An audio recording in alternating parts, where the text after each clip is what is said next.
I hope we are live, doing it for the first time. Welcome everybody to the second season of Adopting Bitcoin, a conversation with Gallas. Why don't we quickly start with an introduction round and tell a little bit about yourselves. I have here with me, by the way, the Adopting Bitcoin advisors, but let's start with Moritz. Moritz, why don't you tell a little bit about yourself? Well, I'm one of the Specter guys, Specter boys, and we do a Bitcoin desktop wallet. Maybe some of the listeners are familiar with it. And we are part sort of the whole Gallas stack, because Gallas is using our technology for as a custody solution, which we're very proud of to be part of that and to support Gallas and to support the mission there at Bitcoin Beach. And so I was last year twice in El Salvador. I was very excited about that, and happy to hear that the central bankers apparently made their way there too. So I'll pass over to Jeff. What's up? Okay. So before I make my introduction, it seems that we're not live on YouTube yet. I cannot see anything, and Noor has confirmed that she doesn't see anything else. So I'm not sure if we just go ahead and you upload it later. Or so we start? No, we don't start over. I think the issue is that I had scheduled something and it didn't connect to that stream that I had scheduled. So it started a brand new stream for some reason.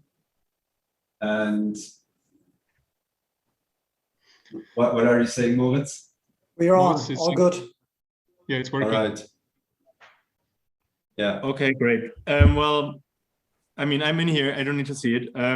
So anyways, hi, I'm Jeff from Fulmo. We're based in Berlin and have been doing a bunch of events over the last year, mostly related to the Lightning Network. And we also did the Lightning Conference in 2019 in Berlin, and kind of got involved in adopting Bitcoin last year through that, sort of as to bring in some expertise and all that. And I guess it went all right. So this year I'm joining to learn from them, from adopting Bitcoin, and join the fun again. We also went to El Salvador last year. That was pretty cool. We had a delegation. You organized a delegation of 35 crazy Germans. Yeah, that too. German speakers. Yeah. We reached out to the ambassador of El Salvador in Germany, in Berlin, and just talked to her and introduced ourselves, and this kind of culminated in having this delegation group during adopting Bitcoin as well, which kind of granted us a bunch of meetings with also all sorts of different ministers and politicians, as well as getting some exclusive first access to the mining facility in Berlin, in Usultan at the geothermal power plant, and that was pretty cool. And we're actually trying to set this up again this year. Still in talks because there's still some time left, but hopefully we're going to do this again.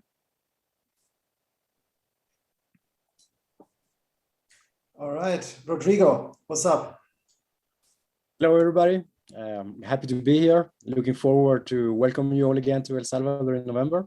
We had such an interesting and great time last time. I was honored to be a part of that. My name is Rodrigo. I am with the business development team of Bitrefill here in El Salvador, and we've been very active here for last year. So looking forward to the next month to prepare the next Adopting Bitcoin.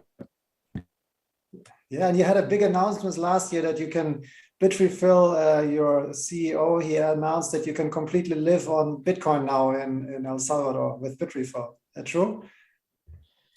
Yes. Last year, during the Adopting Bitcoin, it was the perfect platform to announce our bill payment service in El Salvador, where which has become very popular. I can talk more about this later when we talk about what has happened during the last year. Super. Who's next? Andrew or Alex? I don't know. Hey all, Andrew from Gallas. So For those that don't know us, we built the Bitcoin Beach wallet and the open source banking platform that runs beneath it. And so was at adopting Bitcoin, of course, last year, and traveled to El Zante and, tipped to street musicians with sats. And I mean, the experience was magical, both the conference, the country, and the experience. And so, really excited about this year's conference and making sure that, everybody knows and signs up early and gets in, because, it's really a hell of a place to be, to meet Bitcoiners and to work on helping adoption. I think that it helped both, bring attention to El Salvador and the needs there, as well as, open people's minds into what some of the challenges are and things to work on. So glad to be here. Last for me. Hi, everyone. Thanks for having me on. Alex here. I'm the head of business development for bolt.observer. So I'm assuming that many of you probably don't know what bolt.observer is, but this is actually a product from AB21, or part of it, at least part of the story, because I met with the founder at the airport, thanks to the German delegation, because the German delegation was taking quite a lot of space at the airport, and all the rest of the plane had the other lines available. So I met with the founder. We took the taxi together, and bolt.observer was created in March, and I joined them as an early employee beginning of March as well.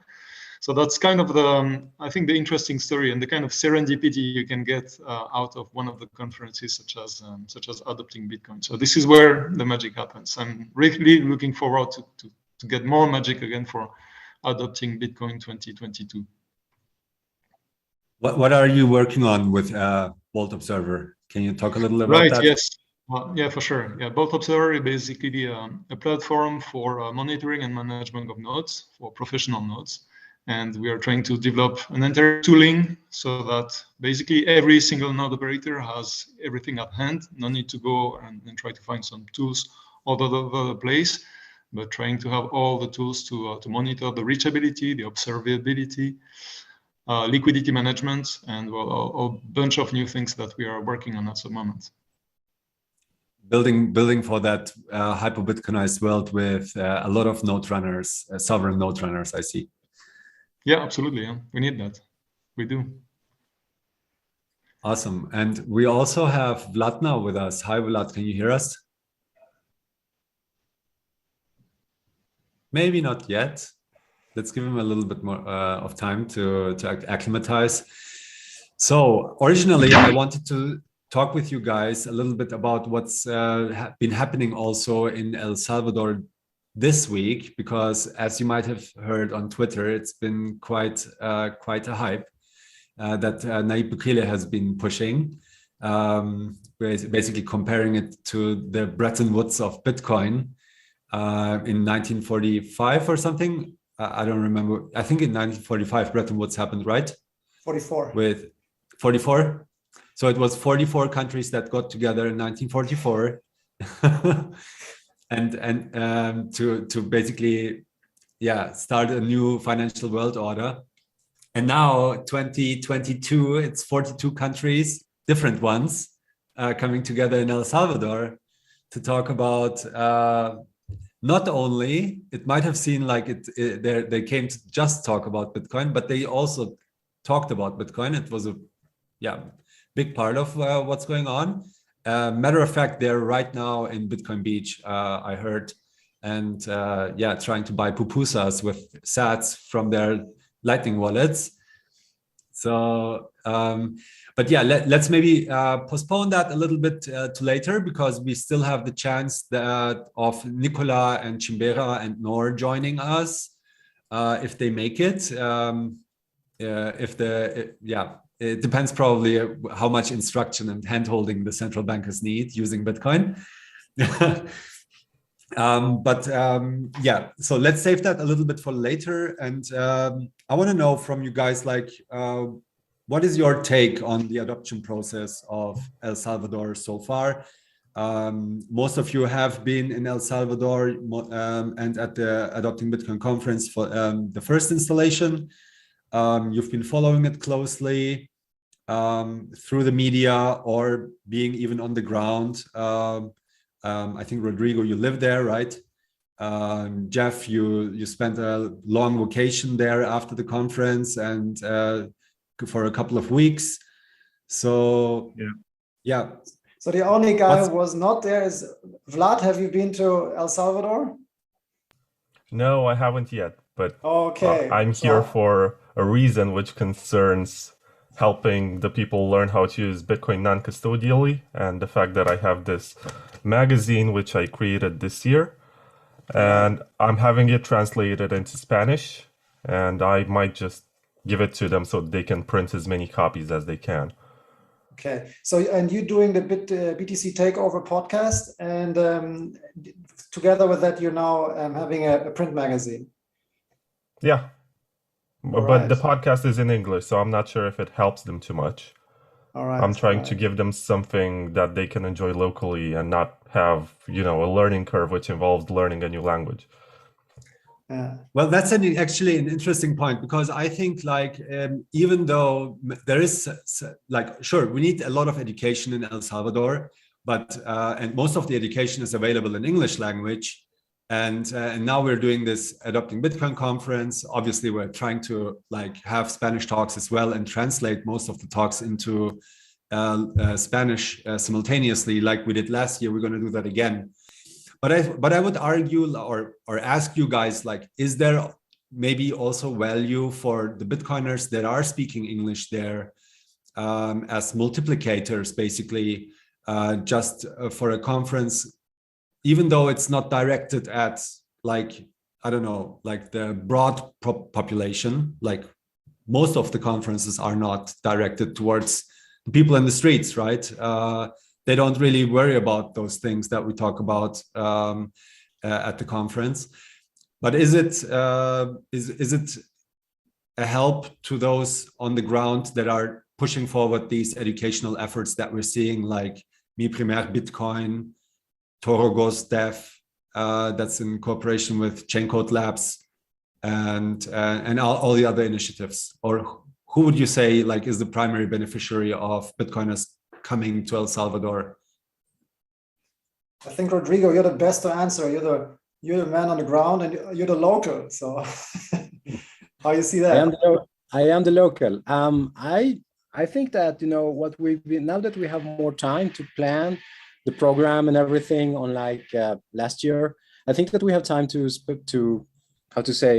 give some attention to the locals as well, because we're going to have different parts of the program. One is going to be devoted to people that are developers, another that are more economy, and why not try to have one part that it's completely devoted to Salvadorians. And as you mentioned, mi primer Bitcoin, La Casa del Bitcoin, Torogos Dev, those three are very interesting initiatives that have been born in a way here in El Salvador. I guess that Paxful already has some education efforts all around the world. But what's interesting is that at Bitrefill, we're having a Spanish podcast where we're trying to interview people from all over Latin America. And what we find is that it is the different needs in other countries that kind of motivate different programs or solutions that are coming from all of those countries. So it's interesting that these solutions that have been born in El Salvador, like those three I mentioned, Mi Primer Bitcoin, Torogos Dev, and La Casa del Bitcoin, it's a response to the needs of education. As you said, Kemal, before, that's what everybody agrees on, that's what's going to be needed for the adoption of Bitcoin to be a success here in El Salvador. So I don't think there is a need to, just responding to the question quickly, maybe I already did, there is no need to actually exclude the local population. I think we should do the opposite and try to have a special section for them. And maybe in that part, go as far as making the content live, easy to stream for the population, etc. Things like that. Already live. That part, that where we want to the message to be broadcasted. Mm-hmm. Yeah, that was something I would say last year we did so well. I was hoping for more local companies or local developers and people to come. There was a good chunk of them there, but we were like probably 700, and I would say like the locals were like 10%, like 70 to 100 locals. And it was a little bit tricky because on the other side of the street, a little bit up the road, we had La BitConf, which was basically planning around the adopting conference and adopting Bitcoin conference. So this time we will have a much clearer signal with less La BitConf noise around us, as it's just us, and adopting Bitcoin will be, I think, 3 times as large, I guess. Anybody have an idea how the quota of locals to foreigners was at the La BitConf conference? Was it same or different? I think that they say that the numbers that they present are everything from 2,000 to 20,000 to counting the event on the last Saturday. So it's really difficult to say, but I would still say that from what I know, I should be like 70% that were Salvadorians at La BitConf. That's my guesstimate, but I could be wrong. Okay, so that's a considerable amount more than at Adopting Bitcoin last year. Yeah, because I think that most of the content as well. I wasn't there, as you know, but I think that most of the content was in Spanish, which makes it more easier because English, no matter. That I think that most of the people that you will be in contact here while in El Salvador, of course, they will speak English, but the language is still a barrier, a bigger barrier than we might think. Still. Yeah. All right. So we have somebody joining here with the sunglasses, live and direct from El Sonte. What's up, Nicolas? And you got a haircut. Hello. That's great. You got a haircut Yes. only for this event, or what's happening? Yeah, everything. Even the nice view, right, from Garten. So. Perfect. Oh, that's looking nice. Making me jealous. I'm sorry, I missed the first part. I was on my way to Bretton. I guess we're talking about adopting Bitcoin, and we'll talk about the central banker at the end, right? Yeah. Well, I don't know how much time do you have. Do you have time to join us for an hour, or otherwise you can just go ahead and tell us how the week went? Yeah, okay. Is Chimbera here, or should I just go? No, I don't. Kick it off. All right. So yeah, basically there is a week where about 100 central bankers are here in El Salvador. 3 days in San Salvador, 1 day in El Zonte. I think they're arriving about in 1 hour here in El Zonte. So the conference is not necessarily about Bitcoin. It's a conference that is organized every year by a working group of 44 central banks. What they are focusing on is on financial inclusion. And so their goal is to discuss basically every year about, okay, what are the challenges for financial inclusion and how they can do better, in their country to get more financial inclusion. So on Monday, there was one talk about Bitcoin, which I did with Chimbera. And so we talked for about maybe 45 minutes about the benefits of Bitcoin in El Salvador and why they should consider it. There was a lot of questions, and the questions were interesting. They were like, okay, what's the difference with CBDC? And how do we do consumer protection with Bitcoin? And if the price of Bitcoin goes down, how do we refund the user? Which is an interesting one. Overall, I can say that so the first thing, contrary to what you may have read online, like it's not a conference about Bitcoin. It's really a conference about financial inclusion, and there was just this one talk about Bitcoin that we did. I think today they are coming to El Zonte, and it will be more about, I guess, experiencing what Lightning can do.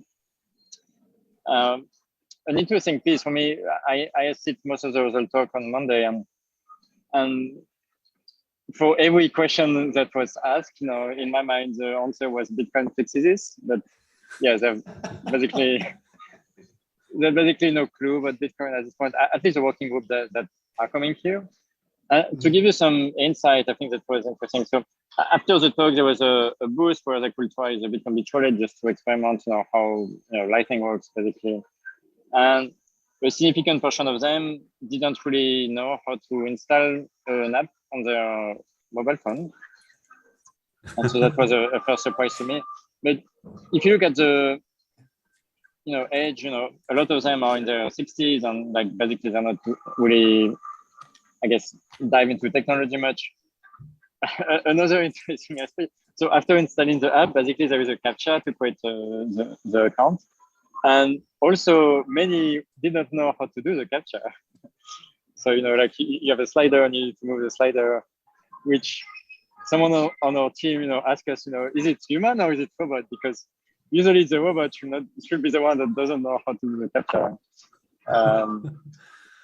Anyway, so you got some good user experience feedback watching these 60-year-old bankers trying to solve the CAPTCHA. yeah.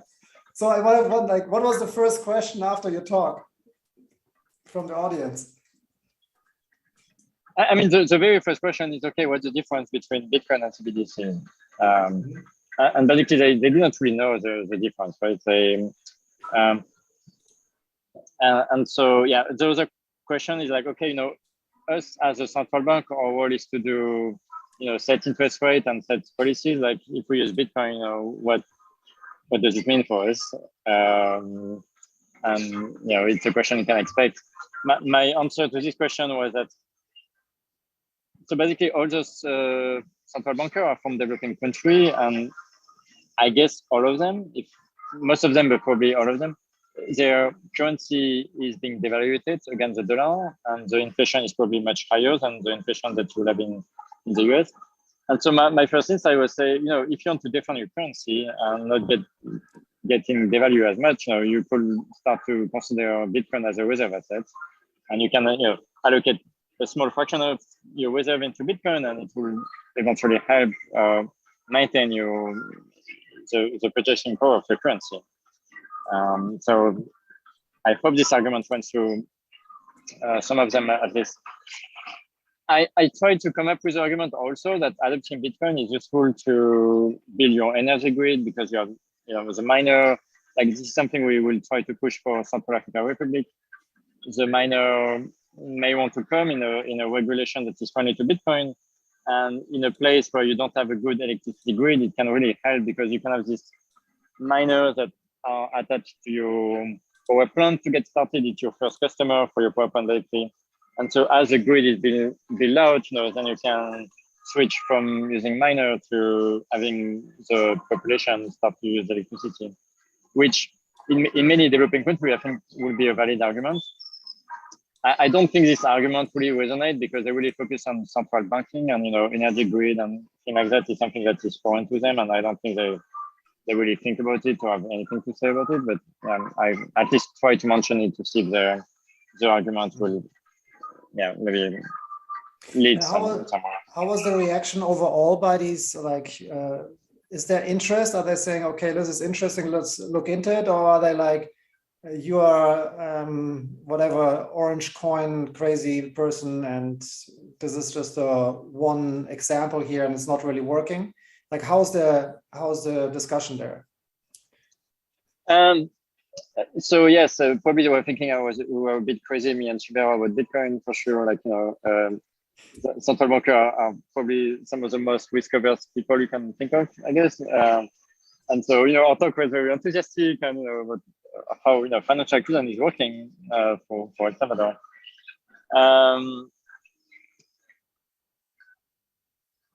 Yeah, but that's I can think the other talk was really about so let's say Bangladesh, they have this KYC program and it help grow financial inclusion from I'm just throwing up number here, but let's say for 40 to 50% over the last couple of years, and those talk were really not interesting really, and there was not a lot of question at the end of every of those talks. What I can say is at the end of the talk regarding all Bitcoin conversation, like this is where all the conversation happen and all the discussion happen and a lot of questions. So I guess they have a lot of interest in my mind, but they also don't understand it, right? At least this particular working group don't understand it. They would like to understand it, and I'm sure they this trip will help them to maybe dive into this more as they come back to their country. But they're really, very normie at this stage, in my opinion. It's important to also highlight, like, it's not representative of probably the average central banker in maybe developed countries that probably have people working on that.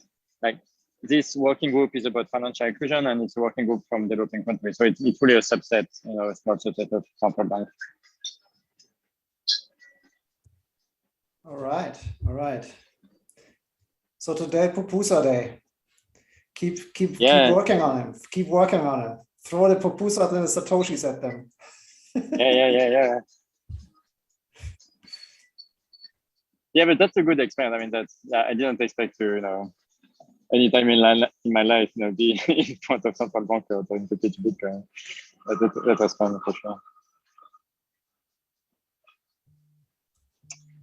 And Nicolas, what's the role of El Salvador here, a part of hosting? Do you think that they will also position themselves as the kind of consulting country for other central banks, or advising at least entity for other central banks, or it's just hosting and I think it's going to stop here? For this particular event, it's about hosting, I think, mainly, right? But also it's like, why did they choose to come to El Salvador, right? I mean, it's because, okay, sure, they can learn more about Bitcoin. And so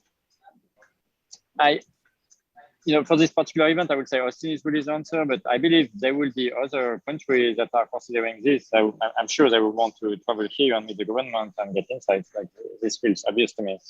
But I believe in that case, that would be more, government, maybe. And there is also, we have to differentiate government and central bank. Like, they're related, but they can be also different. Like, central bank is really I believe in most countries, at least in the United States, like, it's also, they represent banks, and banks have sometimes different interests than government. And here it's very clear in San Salvador, like, basically the government is the one pushing Bitcoin. The banks, and also I believe to some extent the central banks, they're not as much involved with this Bitcoin law and Bitcoin integration, right? Today the banks in El Salvador, like, no one, to my knowledge, is really offering you Bitcoin banking at this point, right? And so we also have to differentiate banks and central bank. And I think if some entity want to work with the government of San Salvador, it would be more likely other government body more than central banks, in my opinion. Yeah, makes sense. Yeah. So we have 44 there, or 40 of these countries there. If we have like 1, 2, 3, 4 countries coming out of this getting more interested, it's already a pretty huge success, because like people have first-hand experience. It's not like some intellectual voodoo exercise. It's they have an app and they can pay for the pupusa, and it's gonna probably click a little bit with them, and they say, okay, what's happening here? What's our financial inclusion problem? How can we work on this? And let's talk to this Bitcoin Beach people and the Gallas guy more. It's good to see. I hope you're inviting them to the Adopting Bitcoin all. Yeah, we did. That. We did. We even had a discussion. Okay, should we give them free ticket or discount? I think Kemal pushed back on the idea of free ticket, so we give them a discount code. So definitely we want to. I mean, if they want to join, they should be welcome to Adopting Bitcoin 100%. Very good. And from all of those countries that participated, there were like 44 different countries, right? From all different regions, like Latin America, African countries, Asian countries. Did you see some kind of like, can you say like certain region that had more interest or that understood it more fluently than others, or were there ones that were especially interested? And some very, very reserved towards it. Can you talk a little about that, or is that too discreet? No. I think so. Noor talked to a lot of Arab-speaking country, and her input was that they said themselves that they will be the last to adopt this type of currencies. I think the countries that seem the most attuned to it are country in Latin America, which is not a surprise, right? Like, I mean, this is where it started, and it's like very close to them. I think the El Salvador experience speaks to them, right? The fact that El Salvador, for the first time, has like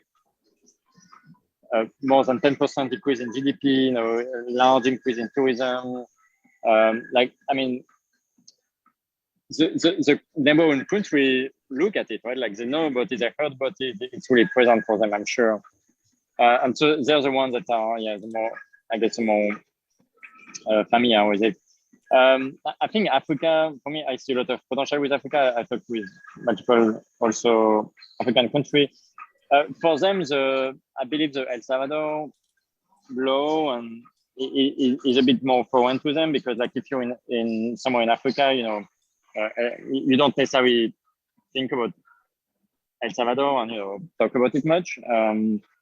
I think what could have a strong effect for the country in Africa is Central African Republic.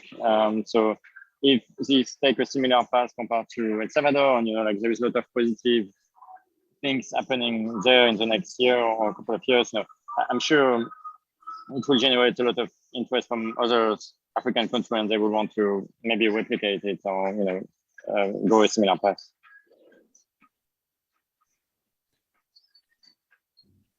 Awesome. So Giacomo has joined us, and hey, yeah. Hi everybody. How are you? Very good. Just like, what's your take on the adoption process in El Salvador? What can you see, Giacomo, from afar? Or what would you like to ask Nicolas? You have a question to Nicolas. Well, from afar, but there's also what I remember when we were there for the first Adopting Bitcoin conference. So my impression after that, I also promised everybody to write, to make a video about that, but I'm lazy and I never did. So my impression was basically a three-tier impression. So there was one level of spontaneous adoption from the bottom up, which was basically all around the Bitcoin Beach project. It was a serious project with a real work in order to build it from the ground up. So you could see level of understanding, level of awareness of Bitcoin and advantages. You could see people using cool wallets like the Bitcoin Beach wallet, which is federated, custodial, but in a very interesting way. And also non-custodial wallets, like many people were using Phoenix Moon or other kind of things, or Breeze. On the other side, or even if you use custodial, but it was like custodial, which were custodial type of wallet, very integrated with the community, like using Strike. On the Bitcoin Beach, you could see the Strike symbol. Then you have on the other side of the extreme, you have the very top-down Bukele circle of or like the big businesses in the capital adopting Bitcoin with a good amount of investment. Like if you go to McDonald's, they use OpenNode. It's flawless. It's great. It works perfectly. So they have OpenNode, and that's very, very cool. In between, though, you could see between from the geographical point of view, so between the capital and the beach, and in between from the social point of view, so between the rich part of the capital, at least in relative terms, and the very poor Bitcoin Beach community in relative terms, of course, you can see basically some desert of understanding. If you go to a gas pump just before El Tunco, and you asked to pay in Bitcoin at least 1 year ago, maybe now it's different, but the guy was just hating you because he was like, I already have a credit card, so I know how to use it. I don't need this shit. Don't even explain to me. Just give me cash or use this credit card. While if you do the same in Marriott Hotel in the capital, they have OpenNode and they just use it. If you do the same in Bitcoin Beach, they don't have a credit card to sell this coconut or whatever. They do need Bitcoin because they don't have an alternative.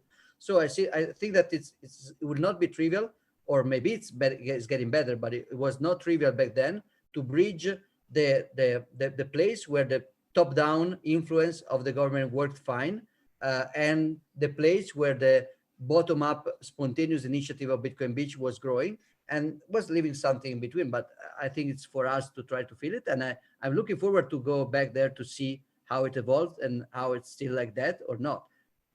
I never imagined I will hear you to say the top-down approach of the government worked. I mean, well, kind of worked. Also, how did you decide to agree to support adopting Bitcoin conference? Sorry, I have to between libertarians, I have to troll you a little bit here when you say the top-down approach of the government. No, well, I mean, that's a common. Of course, it's a simplification, but some people outside of the libertarian mindset, they also do get this wrong. Top-down and planning are not wrong.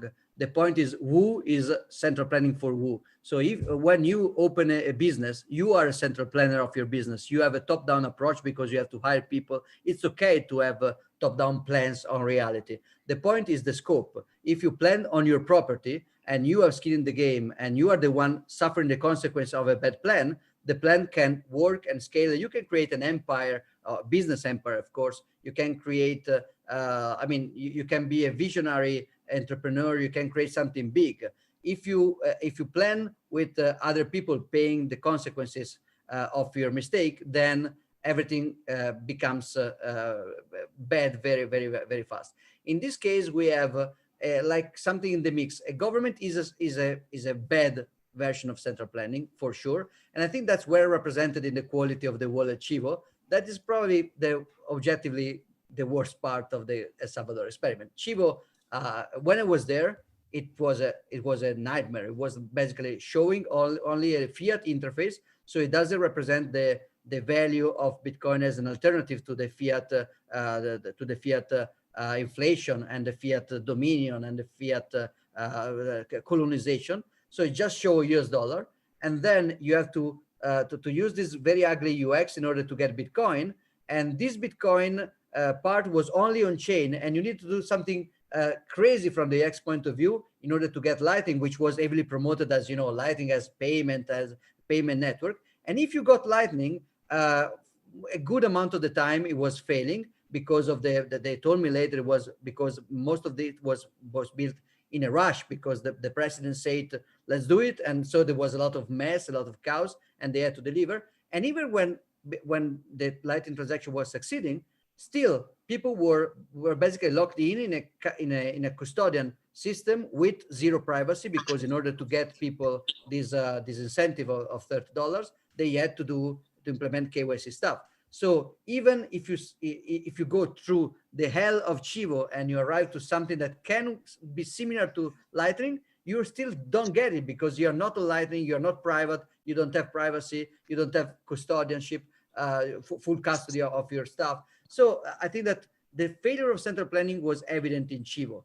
That said, something like a big business like McDonald's using a big business like OpenNode, I think that was a good central planning, because that was we can hate on McDonald's for various reasons, but they are efficient. They have skin in the game. The McDonald's management in the country had some skin in the game. They had to face this new legal tender law. They called a business which is OpenNode, which is central planned in a good way. They were well organized. They got together and they got something working fine. It's non-custodial. It's custodial, but in that case, it's also very different, because one thing is a single guy in a Zonte not having the keys. In that case, you may have future episodes of censorship, of confiscation. The other, and the value of Bitcoin is that if they hold the key, they cannot be confiscated. And if they have privacy, they cannot even be asked to be confiscated. While on the other hand, in a scenario of confiscation, the company funds of McDonald's are probably, if you are the manager of McDonald's, you don't run in exile with your key in order to save the money of the company. You just say, okay, keep the keys, and you just go. So it's the business case is not the business, which is not self-custodian, is not that a problem for me. It's okay that McDonald's is not storing the key, because they will not defend it against a confiscation anyway. While that would be way more important in the grassroots part of the community, in the Zonte context, for example. So we have to push on the grassroots and to push the self-custody and go that way. And but who better to ask than Chimbera? How are you? I'm good. I'm super exciting. Sorry for being late, but as you know, I think we're receiving the delegation from the central banks today here in El Sonte.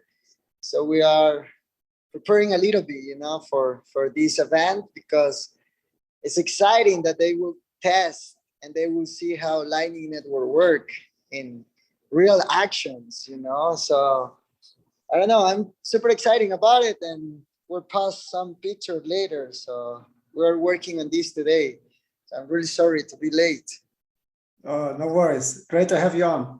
So how's the education working? I heard Mi Premier Bitcoin and House of Bitcoin, Casa de Bitcoin is making progress. Like, where do we stand on the education? What's any updates there? Yeah, no, it's exciting to see other projects coming, to help with education, because I think we all understand that El Salvador is super important now, and it will succeed. It will be like a successful, but it's require a lot of work in education. We all know that, and I think we all can contribute to that, because like education is a really hard part, and more when it comes for money, because we all learning in a different way, and we all learning in different times, and we all can educate different people. So more people are working in education is better, and everyone is playing like a really important role in this, like Mi Primer Bitcoin, La Casa de Bitcoin, Bitcoin Beach, the tourism, like I have been like super surprised how the tourism like come here, and they're educating a lot of people too, because maybe the locals are more willing to hear, when they see or they talk to the tourism and say like, hey, I'm here because of Bitcoin,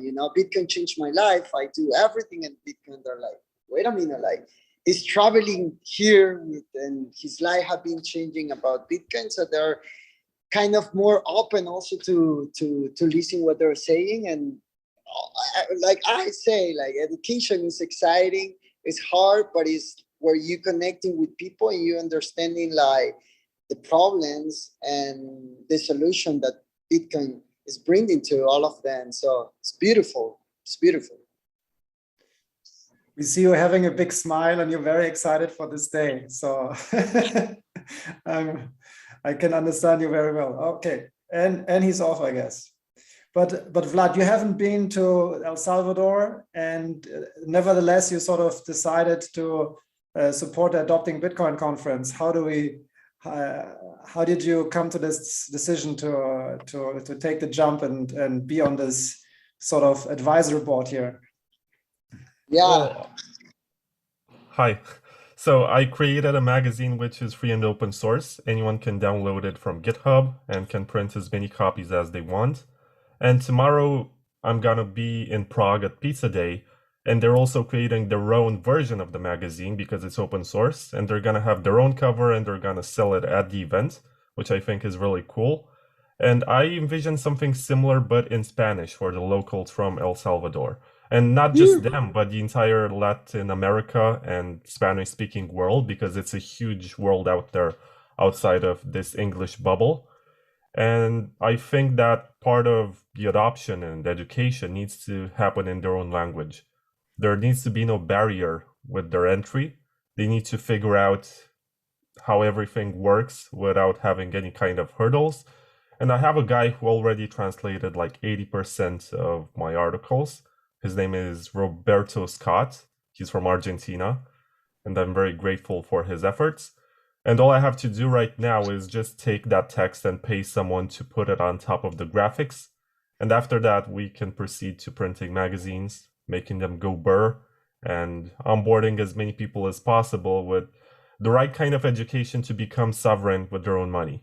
Because that was my criticism. That's why I was contacted by Flacco and Nor. It was the fact that I was very critical last year, and the fact that I can help people on the ground to set up their own wallets, to figure out, like, for example, there's an article about how to obfuscate your IP address, how to use Tor, how to use VPN, stuff like this. That's practical. How profitable it is to mine. I also have one of these articles. Or why you should run a node on a Raspberry Pi, stuff like that. All of that is in the magazine, and I hope that is going to be of help to someone who's going to just pick something up. And the reason why I created a magazine as opposed to a book, like, it's very thick. It has like 116 pages. But I created this because it's more approachable. A book requires more commitment. You need to start it from somewhere and get to the other cover. But with the magazine, you just open it when you have 10 minutes. You read maybe a piece of information. You also have accompanying screenshots and stuff that's meant to help you along the way. So yes, this is the reason why I decided to pursue this. And I hope that the locals are going to find use in my work. Yeah, so just on this, we were just discussing in the 21, the German 21 group, and about doing a magazine the last days, because somebody lost his mind at in a newspaper store where there was some blockchain magazine, and he sort of ranted about it. And now we want to do a 21 magazine. So maybe there's a way to partner and to do this together. So I'll hook you up with the guys from the 21, okay? From the 21. Sure. Great news. All right. I mean, the topics that Vlad has featured in his magazine are really for Bitcoiners. That's really like Bitcoiners, cypherpunk stuff. And yeah, so it's really great that this will be available in Spanish. But I want to ask, like, Alex, he's been on the ground and has been researching a lot also about the staircase to sovereignty, as he calls it. And Alex, do you think, like, how far are the Salvadorans that you've met, the Bitcoiners, on their journey to sovereignty? Well, I mean, I can share my experience when I was there. The reason why I traveled there was because, first of all, we need to remember the context. 2021, that was probably one of the first conferences we could afford because Europe was pretty much still under lockdown. So that was a kind of a great opportunity to get out and to mingle with the Lightning ecosystem. So that was a great opportunity. Now, I think it's great for us to talk about impressions, but I would be very happy to see numbers. We talked about financial inclusion. I don't know if Bitrefill has some data on that, on trying to see what's the evolution over a year, but I would be very curious to see this number. But in terms of adoption, what I could see, and I very much agree with Giacomo, it's you have the bottom up and top down for sure, and that's basically some of the things that I also identified in the research I conducted for Fulgo Ventures. That was the reason why I traveled to also San Salvador. Try to meet with people and try to understand more what were the roads to hyper-Bitcoinization. And it reminds me a bit of the motivation that you like to grow with children. You have two forms of motivation. You have the intrinsic motivation and the kind of extrinsic motivation. So think coming from inside or outside. For me, Bitcoin Beach is very much from inside. I mean, this is the thing you grow because you need it within your community. You know that it's going to help you. You know that you're going to access different services. You know that it's going to make your life better. I mean, Mi Primer Bitcoin, in my opinion, is something very similar. And then you have the kind of motivation pushed from outside, from the government. I was under the impression that, well, as Giacomo was saying, things were not perfect, but it did have several benefits of sharing this kind of initiative with a much larger part of the population. There are probably things that need to be improved, but for the people who don't need it, there will just remain motivation that is pushed from outside. Mi Primer Bitcoin, I think, has a bunch of benefits, and I'm a big believer of this kind of initiatives because this is, in my opinion, a lot more sustainable, creates some, as I said, intrinsic motivation, and it it's like long lasting. It's not only about teaching Bitcoin. I think it also has the benefits of bringing back to school kids that have been left out of school for probably several years and give them a little bit more hope. I mean, this was also part of the messages that was delivered by people at Bitcoin Beach. I mean, some of the alternatives is to join the gangs, or now they have another alternative, which is trying to trade, trying to exchange services, trying to sell, because they have a currency that allows them to connect basically to the world economy. So I see quite a lot of potential, and not only for San Salvador. I think duplicating this in different parts of the world, whether this is Costa Rica, Honduras, could be Brazil soon, is very promising, and we need to we definitely need to be there to help this adoption from the ground be even more efficient, kind of industrialize also the process. But on that, I'm sure that Galoy has a big experience with Bitcoin Beach for sure. Yeah, I was gonna say, I mean, you know, one of the pictures from the event the other day, Chimbera was sending me a couple pictures of you know, onboarding people to Bitcoin Beach wallet, and I saw this in every person's hand. And Alexandre, you had this we had this at the conference last year, which is a story of Bitcoin Beach and lessons learned. And one of the lessons is, you know, rather than try and sell people on hard money, just have them use Lightning and have them experience it. And so there's a lot of lessons that you know, Chimbera and the folks at Hope House that they have. And now that at Bitcoin Lake in Guatemala and Bitcoin Akasi in South Africa are developing or riffing or evolving based on what they've learned from Bitcoin Beach. And to tie this back to one of the areas where we started about adopting Bitcoin and the concept of education and making sure that there's an education available, is this idea of like educating the educators, right? Like teaching people how to teach others, right, is such a big thing, right? So whether you're trying to build a community or replicate a Bitcoin Beach like community somewhere else in the world, or I loved Chimbera's comment about tourists, right? We had Ricky from the Bitcoin Italia podcast on a Twitter space a few months back, and he lived on Bitcoin for 40 days, and who knows how many people he showed how to accept Bitcoin, right? And he was like this person that Chimbera is talking about, which is like, I'm here because Bitcoin, like I have money and I'm from a different country and I want to spend it. I want to send my money to you. Let me show you how. So I think like there's a lot of these elements, which is like adopting Bitcoin. The summit is a place where people can all come together, share these learnings and methods for orange pilling folks at different levels of the readiness, and then spread back out to the world and spread those learnings around.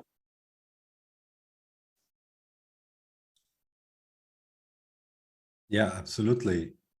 Rodrigo, you mentioned about the initiative that Bitrefill started and announced actually at the first Adopting Bitcoin, where Salvadorans can pay their regular bills, utility bills with Bitcoin. Can you speak a little how that went and how it was adopted? Can.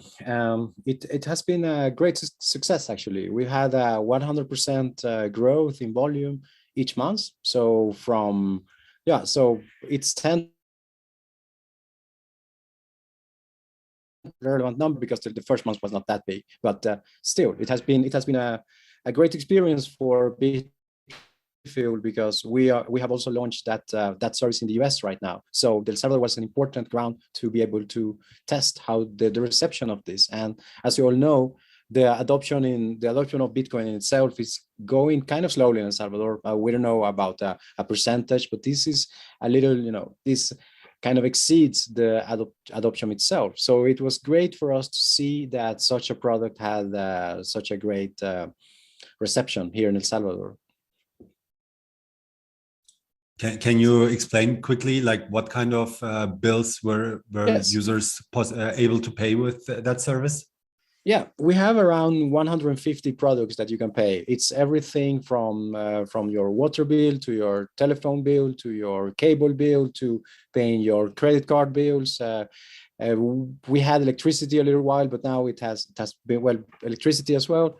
So everything that you can imagine actually is, which this is a huge difference. In the very beginning, Bitcoin Beach, actually, I think it was Mike that did a tweet that it was a great service because now they didn't have to go down to the city to pay for the electricity bill. So this is actually financial inclusion, because as you know, it's only these are old numbers. Only like 30% of the Salvadoran population have a bank account and have the possibility to be able to pay for bills from the comfort of their telephone or their internet. But now everybody that that has a download of a wallet can do that easily. So it has, I think that it shows the potential for what kind of products are going to be popular around the world that are going to promote and the financial inclusion in itself in a practical way.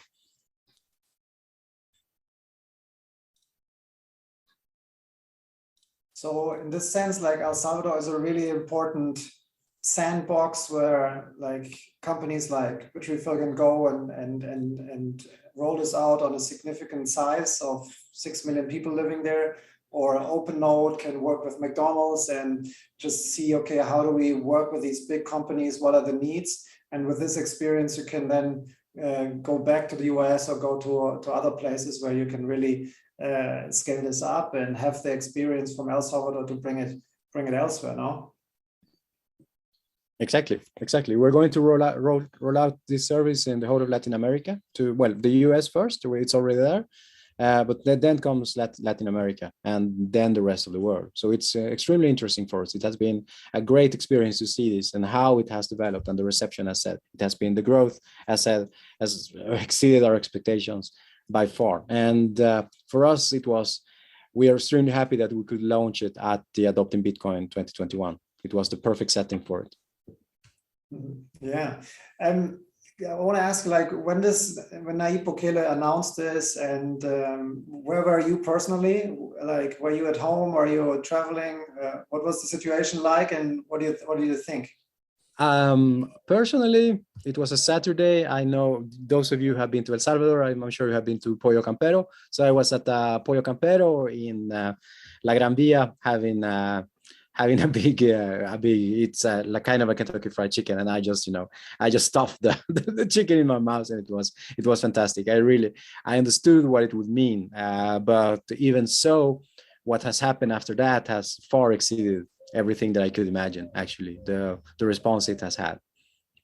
That's where I was. That's great. And Vlad, how did you experience that moment? Were you at the conference, or were you back home, and what did you think? Like, the government is taking over Bitcoin now, or Bitcoin takeover by Bukele? Well, I was not really happy with the way that it happened. Like, I was happy with Bitcoin Beach, but then when, the government announced that if you install this government endorsed wallet, you're gonna receive, like, I think it was $10 a Bitcoin. I'm not very sure, but it was 30. still something.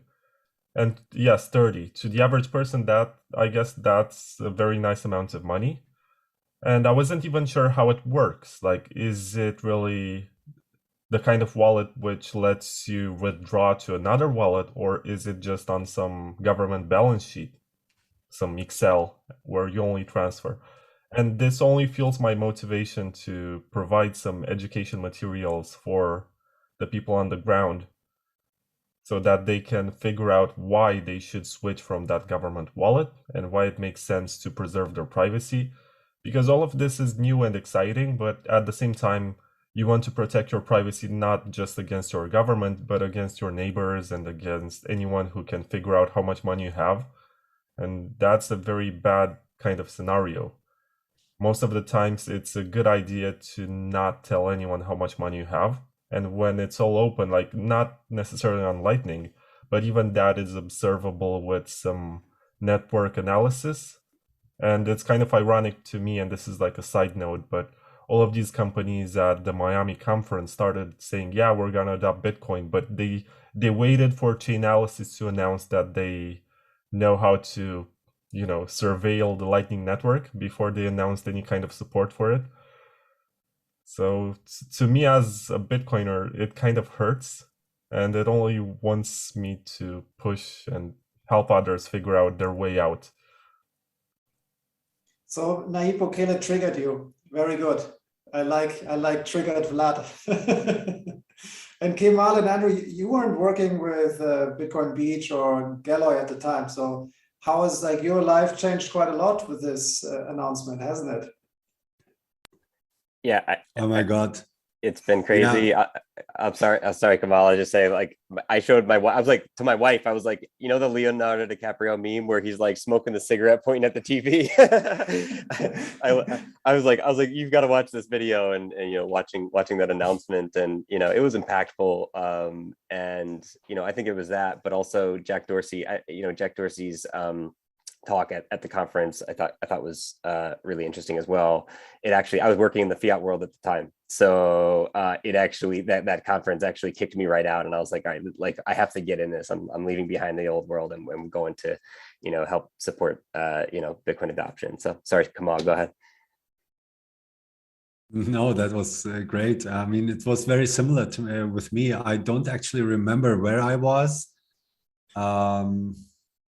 Yeah, I don't remember where I was. I was not in Miami. I was watching it, and it was big. It was so earlier than expected. Something like this would happen. It was really an announcement that shook the world in a way and sent shockwaves, and affected my life as well. I was like Andrew, working in the fiat world. Spending my time on Bitcoin as much as I could on the evenings after work or on the weekends. And all of a sudden, thanks to you, Moritz, also I got to know and meet the team at Galloy. And now we can push things forward together. So I'm very grateful for how things developed. Generally, and also for me personally, because now I can just focus on Bitcoin and work with Bitcoiners 24/7, and it doesn't even feel like work because it's what I want to do. And now we're doing a second conference, so it's pretty exciting and pretty cool that we're at this stage now. Never would have thought that never organized the conference before, never organized a Bitcoin conference before the first one. But yeah, we did it somehow. And Bitcoiners are fantastic people, low maintenance. They don't allow anybody to fail, really. It can't go wrong if you plan for Bitcoiners and attract the right people.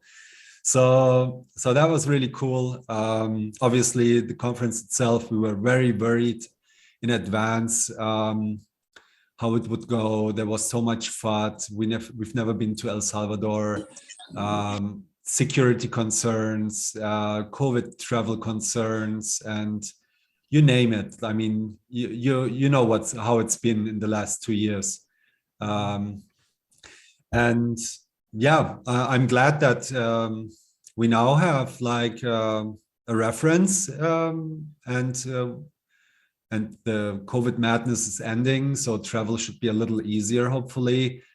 Like shortly after the conference, El Salvador itself has made immigration easier and dropped all of the regulation concerning masks and vaccines and whatever, all that nonsense. So I wish they had done that a couple of weeks earlier. That would have helped probably get some of the speakers that couldn't make it because of the regulations, like Francis or Peter Todd or a couple of others that were rejected at the border. So very much looking forward to it. And it changed my life dramatically. And I'm rooting for El Salvador all the time, every day. And yeah, we're doing it. So I have a huge respect for Nicolas because I was going to El Salvador last year and I met him before during an announcement in Portugal, because obviously he was integrating Specter into the stack, and I wanted to meet the guy. And I met him again in El Salvador, and sort of I was trying to drag everybody into some meetings with banks in El Salvador. So we had like one meeting that was really with one bank there. We had Fode, we had Alvaro, Mario, Jose, like Guatemala, El Salvador in the house, Aaron from Vietnam, and Bobo. But I told them that it's just me coming for a coffee, and I came with this whole ragtag gang of Bitcoiners there. And we had a few of these. I had to drag in Nicolas there to one. And I was very happy because the CTO of this bank told him that they're actually talking to Ripple about some kind of solutions and whatever. And Nicolas got so triggered that he basically was getting really angry. And but it was really hard to get you into the meeting because I had to give you my shoes, I had to give you an El Salvador shirt, my headphones. Like I just had to make sure that he comes to this meeting. And then I was smiling when he was like, "Oh, we're talking to Ripple," and I was looking at with big eyes to Nicolas. Are we doing the conference now? And you really picked it up despite all the Corona FUD, the security FUD, and then here we are. Yeah, there was a lot of pushback when I said, "No, we should make a conference." But here is the funny part, Moritz, that you don't know yet. I met the same person yesterday again in the same office, in the exact same, small meeting room, like this no window place, and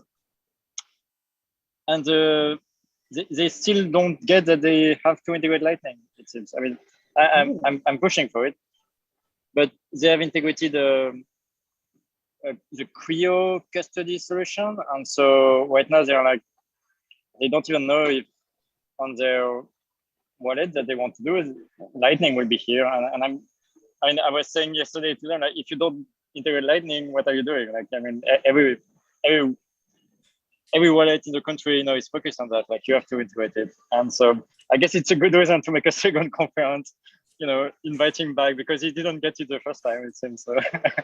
All right. Just keep pushing. Just keep pushing. I'll write an email and say, "Hey, guys." We'll get them there. That's great. Yeah. All right. So when is the conference coming, Adopting Bitcoin? It's in November, I hear. Yes. So the conference is taking place on November 15 to 17, 2022 in El Salvador at San Salvador at the Crown Plaza. So last year we were at the Sheraton Presidente, which is in San Benito in the center of the town. And this time we're going to be a little bit up north, still San Salvador, but close to the World Trade Center. It's a bigger conference center, a bigger hotel with more rooms. So we will have plenty of places for breakout sessions and workshops and unconferencing and hacking.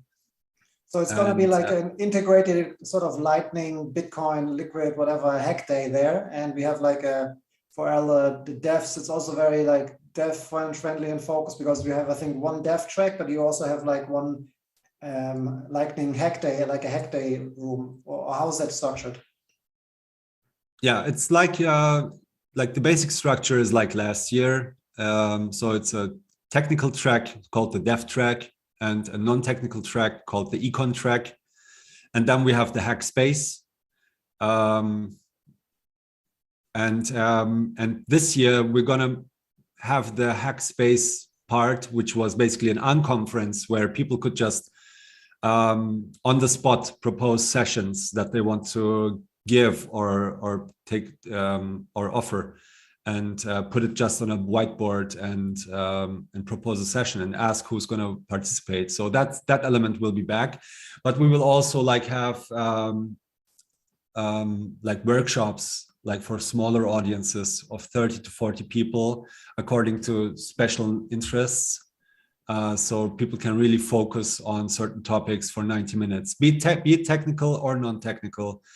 So if someone wants to learn how, for example, to run your own Bitcoin Bank on a self-hosted environment, then we hope we'll have a workshop with OpenArms who will show that, and in 90 minutes or 120 minutes or 240 minutes, because or if someone wants to learn how to really push education in terms of Bitcoin forward from Chimbera and Jorge and Mike Peterson, then there's going to be a session for that. And if someone wants to replicate the success of Bitcoin Jungle in Costa Rica, for example, who have also been bootstrapping quite a circular economy, then hopefully there'll be a session about that, right? So we are looking forward to all the submissions for talks. So there's a call for participation on the website. If you click on submit talk, you can submit your talk and propose it. And as long as it's not some blockchain-y crypto shitcoining stuff, this year there is very high chance that it will be accepted, because as I said, we do have the location and the different rooms and the number of rooms to accommodate more and different sessions. So in the end, maybe it will be a little bit nobody will have the same conference experience, because they can branch out from the main stages into according to their personal interests and go deep in a certain topic, and maybe even be more hands-on. So when I'm a Bitcoin company and I'm looking to buy a solution, is there a solution stage where I can hear about what Gallas is doing and what OpenNode is doing and everybody else is sort of offering, or Blockstream is doing with Liquid? So is there a solution stage or something? That's something that's an idea that we have. Yeah. So I guess we don't have the solution stage as of yet, but I think it's a good idea. And definitely, if there's companies building on Bitcoin, building on Lightning, they should be getting in touch and submitting here. And a solution stage, if we get enough, could definitely be something that we could do, and it would also be very useful, in my opinion. Okay. So it's also good for B2B. If I want to buy a solution or if I want to sell a solution, it's good also to meet your probably competitors. I mean, we're all on Team Bitcoin, but it's interesting to see what other people are doing. So it's interesting as a company to bring in your engineering teams, and also probably meet a lot of clients, because what we see, the sandbox of El Salvador is very successful. So this time we can expect that more people are coming from the enterprise background and want to have a look, probably, Yeah, absolutely. And I think what's also very interesting, what we did last year was this business speed dating, where Salvadoran businesses met with Bitcoin companies and just had a face-to-face chat with them, explained to them what they do, what solutions they offer, what problems they solve, and I think we should be doing something like that again. But we're a little bit early still, so it's not all full-fleshed out. But those are the questions that we want to focus on and solve, and really bringing people together for networking, and understanding who has the solution to my problem, which direction should I be looking, what companies and solutions should I be considering for my use case, and bringing everyone together for 3 days. I think that's the main thing, just being together, and the rest will come. And do we have a Bitcoin beach party at the end, like last year, with sunset and drinks and whatever? Is there something planned? Yeah, that's the plan again. We're going to do it a little bit different than last year. Last year, we unfortunately didn't know better than bringing everyone to El Tunco. But I think this year we'll just stay in Bitcoin Beach, where people can just have their naked feet in the sand with a beer in the hand, and that they bought over Lightning, and enjoy the sunset over the Pacific. Yeah. It was an amazing moment after the conference, and like the energy was still there, everybody chatting, and you just walked around there and you can see everybody. I think that was the best moment of this week for me, at least. All right. Yeah, I mean, check out adoptingbitcoin.org. That's the website we just been at. This is where you can get all the information. It's not all there yet. We haven't announced any speakers as of yet. So we're gonna do that probably in 1 month when there's gonna be a price hike. So the ticket price is going up forever. So currently there is very little information. So the price is rather cheap. With $150, you can get a general admission to the conference.